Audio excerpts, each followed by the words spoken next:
I came up to my parts area to grab this doubler, and that was because I'm going to explain this to somebody in the field today. But while I was doing that, I looked right over at this little display that I had set up from a few days ago, where I was explaining how a rocket scientist came up with that sprinkler valve right there, the indexing valve. You guys hear me talk about it a lot. It's also known as the Florida valve, and that's mostly because you will find them exclusively in Florida, unless somebody has ordered one and had it shipped out of state and installed somewhere, which does happen.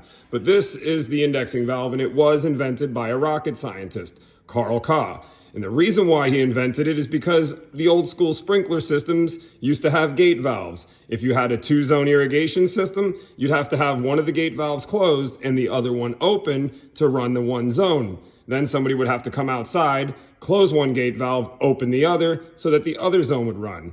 This was time consuming, and Carl had better things to do with his time than to go outside and deal with this. He invented the indexing valve, so that he would not have to go outside and do this anymore. That's how this thing came about. K-Rain now makes rotors, nozzles, all kinds of other products, but this was the first thing he invented. This is how K-Rain started, and these things are still being manufactured and installed today.